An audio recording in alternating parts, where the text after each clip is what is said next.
following my 6 R's is going to be really important.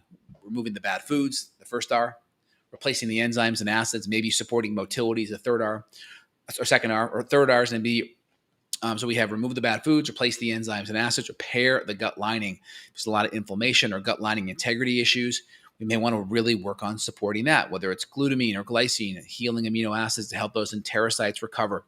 It could be things like healing, soothing, anti-inflammatory herbs like aloe or DGL, slippery elm, and N-acetyl D-glucosamine, right? Good nutrients to help with the gut lining integrity. And then fourth R, we work on removing the bugs. I like to build everything up. 80% of the immune system is in the gut. And so if you don't have those first 3 R's dialed in, you're going to be in this place of hyper reactivity.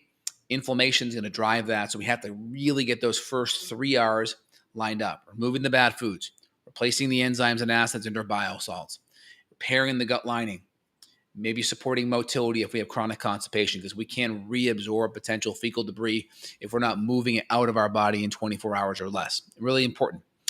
And also, sometimes people's limbic system is just in overdrive. That amygdala, that brainstem response, they're in fight or flight all the time. And so it can be important to look at the adrenals, see where that cortisol rhythm is, see how dysregulated the HPA axis is. Sometimes it's good to do different things from an energetic psychological technique wise to help calm down the amygdala, help calm down that limbic response. The amygdala is part of that brainstem.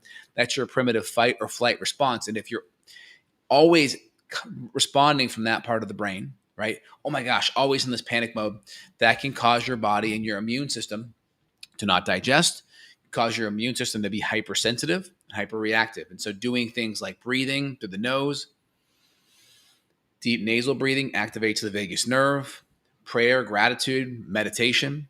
There's different things you can do, whether it's EFT or EMDR with eye movement techniques, NLP. There's some different visualizations that you can do. There's different programs out there. I'll put a couple down below that I like, whether it's DNRS or the Gupta program. I'll put my link down there for the Gupta program, justinhealth.com/Gupta. There's a free 1 month on that, which I love it. So you can just test it out for a month.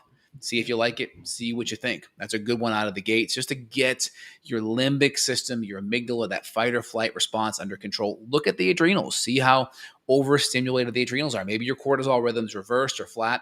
Maybe you have chronically low DHEA.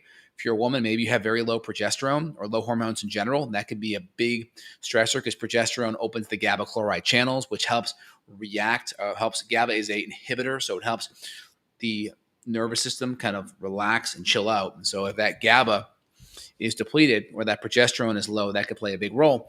Also, are your neurotransmitters depleted, right? Low dopamine, low adrenaline, and neurotransmitters all come from protein. So if we have this chronic food allergy issue, we're not breaking foods down, that could also be a big deal as well. So keep that in mind, guys.